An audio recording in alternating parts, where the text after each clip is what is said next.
Infrastructure development. One of the determining factors in the development of a nation and the progress of its economy is the state of its infrastructure. Why is there a need for infrastructure development? Number one, infrastructure is the backbone of a thriving economy. Well-maintained roads, efficient transportation systems, and reliable power grids facilitate the movement of goods and services. It reduces costs for businesses and thus attract investment. Number two, quality of life. Improved infrastructure directly translates to a better quality of life for its citizens. It means safer roads, reliable transportation, and access to essential services like healthcare and education, and a more comfortable living environment. Another factor is social development. Infrastructure development often goes hand in hand with social progress. It can help connect remote areas, reduce poverty, and promote social inclusion by providing access to opportunities and resources. Last but not the least, environmental sustainability. Sustainable infrastructure projects can play a crucial role in protecting the environment. They can incorporate renewable energy sources, reduce pollution, and promote efficient resource use. The Philippine government recognized these crucial factors and has addressed the country's lack of infrastructure by implementing different programs throughout the years. Major problems of the country include bumper-to-bumper traffic jams, overcrowded airports, long commutes, and insufficient public transportation. One of the recent programs that the government has implemented is the Build, Build, Build project of the Duterte administration, or the BBB project. This project claimed that it will usher the golden age of infrastructure in the country and accelerate its infrastructure development. To accelerate the infrastructure development and catch up to the global performance, the Philippines, through the BBB program, aimed to increase the infrastructure expenditure from 2.9% of the GDP to about 7.3%.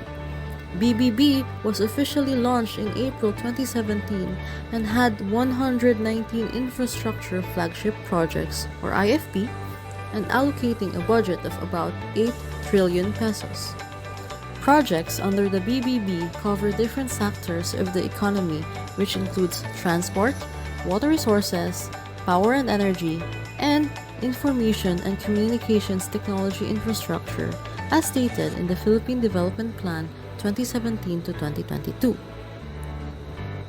By the end of the Duterte administration, it was reported that 12 out of the 119 infrastructure flagship projects were completed, and that infrastructure spending hit a high of 5.9% GDP. Furthermore, 40,080 kilometers of road projects, 6,854 bridges, 13,917 flood mitigation structures, 168,774 health and urban development related projects, 579 ports, and 248 airports were complete. The current administration of President Ferdinand Marcos Jr. has adopted the BBB program, and they have claimed that they are improving, expanding, and changing it for the better, and thus was named as the Build Better More program, or BBM. The BBM program addresses the same infrastructure gap that BBB aimed to solve, but this time they have a bigger budget, which surmounts to about 9 trillion pesos. A total of 198 IFPs are planned for BBM, with 74 carried over from BBB and 124 projects that are completely new. Mobility and physical connectivity make up majority of the BBM program, with rail projects taking up the bulk, having a budget of 3.2 trillion pesos, followed by roads and bridges, air transport, urban transportation, and maritime projects. Currently, as reported by NEDA Undersecretary Joseph J. Capuno, 74 IFPs of the BBM program are already being implemented. 30 have been approved for implementation, 10 are awaiting government approval, and 83 are undergoing either project or pre-project preparation. Among the 74 ongoing IFPs, 19 are scheduled to be completed within 2024. BBB, or the Build Build Build, to BBM, or the Build Better More infrastructure projects of the Philippines. The Philippines' ambitious Build Build Build program, initiated under President Rodrigo Duterte and continued by President Ferdinand Bongbong Marcos Jr., aims to transform the country's infrastructure, driving economic growth and development. The Build Build Build program is the centerpiece initiative of the Duterte administration, designed to propel the Philippines into the golden age of infrastructure. The program was further expanded and accelerated under President Marcos Jr.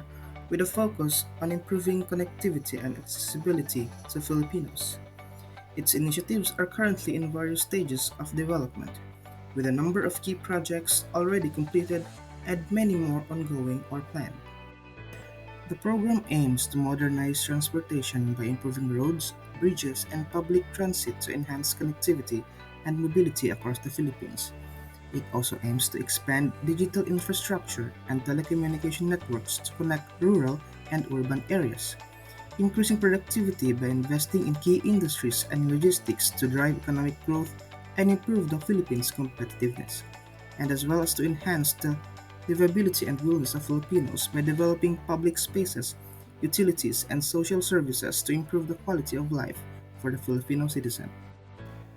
According to PIDS, the major infrastructure projects involves the expansion of Metro Manila Subway, the LRT-MRT systems, subway stations, and expressways, as well as the deployment for the National Broadband Plan to improve internet access across the country, establishment of the Luzon Spine Backbone Network to enhance the digital infrastructure, and of course, to improve the quality of life of Filipinos, such as the construction of new hospitals, schools, and other public facilities, and as well as the development for urban green spaces. As reported by pna.gov.ph, or the Philippine News Agency, the ongoing and planned infrastructure projects includes the following. First, the expansion of the Mindanao railway systems and construction of Panay Railway. Second, connectivity for the deployment of Luzon bypass infrastructure, that is to improve the internet speeds in the country. And third would be the development of renewable energy projects such as solar and wind farms to increase the power supply. The Build Build Build program envisions an improved economy as it aims to boost economic growth. It was initially projected to cost around 9 trillion from 2016 to 2022 and is expected to account for 7% of the gross domestic product. With the government's infrastructure drive, the share of infrastructure disbursements to total GDP increased from 3.9% in 2016 to 5.4% in 2019. However, it dropped to 4.8% in 2020 as the imposition of quarantine restrictions and realignment of the national budget to address the COVID-19 pandemic. For 2021, the government disbursed a total of 1.12 trillion for infrastructure, equivalent to 5.3% of the GDP, outrunning its target of 1.02 trillion. As President Bongbong Marcos' term started, the BBB is revised to Build Better More program, which aims to maintain annual spending on infrastructure to around 5 to 6% of GDP from 2023 to 2028. For 2023, the national government's expenditures for infrastructure and other capital outlays reached to 1.2 trillion, equivalent to 5.5% of the country's projected GDP for the year. This represents an 18.5% increase compared to 2022's 1.18 trillion. This month, the NEDA Secretary Arsenio Balisacan announced that on the second quarter of 2024, GDP growth has accelerated to 6.3% compared last year, which is one of the highest in Asia. The acceleration was driven by a significant increase in total investment by 11.5%, fueled by robust construction activities, Public construction sustained double-digit growth, equivalent to 21.8% to 12.1%, as the government's infrastructure agencies expedited the rollout of the government Build Better More program. As the ultimate goal of BBB program is to sustain inclusive economic growth, create jobs, and enhance quality of life in both urban and rural communities. It envisions a modern and efficient public transportation system, including improved roads, bridges, airports, seaports, and railways, connecting even remote areas. Accessible and safer infrastructure positively impacts citizens' lives, enabling easier movement and connectivity. It also enhances the country's resilience against external shocks and natural disasters. The BBB is expected to generate around 1.1 million jobs annually due to substantial infrastructure spending. It addresses unemployment, which declined from 6.6% in January 2017 to 5.3% in January 2018. Currently, the country's labor market remains robust with the lowest unemployment rate recorded in nearly 2 decades, as the National Economic and Development Authority reaffirmed the Marcos administration's commitment to generate more high-quality jobs for Filipinos. Socio-Economic Planning Secretary Carl Kendrick Chua said in a past briefing that aside from providing the much-needed infrastructure for Filipinos, investment in the Build program would also generate more jobs. Quote-unquote, "This has the biggest multiplier in terms of job. One job that you create in the infrastructure sector creates another 0.5 jobs. Every peso you spend in construction creates another peso because of the services around the construction. That is why we are pursuing this," said Chua, who is also a NEDA chief. From 2016 to 2020, the program provided 6.5 million jobs for Filipinos. These employment opportunities contribute to economic growth and livelihoods. According to CPBRD, or the Congressional Policy and Budget Research Department, funding and financing is primarily financed through the national budget and government-backed loans. It is also given that public-private partnerships will be formed to co-finance and jointly implement the several infrastructure projects, as well as the international financing that will be secured from multilateral development banks and foreign governments to support the initiatives. So what will be the economic impact and opportunities that will arise from the program? First is we have economic growth and industrial development. Accelerated economic growth through enhanced infrastructure. Second, job creation, which will create massive jobs across various sectors. Third will be regional development and urbanization, since it will balance out and reduce urban congestion. Fourth, we have public-private partnerships or investments that the government infrastructure will attract additional private sector's participation and investments. We also will improve our trade and logistics, which will both improve the competitiveness and would reduce the logistical costs. Tourism as well will be improved since it will improve and have an effect to the modernization of our country.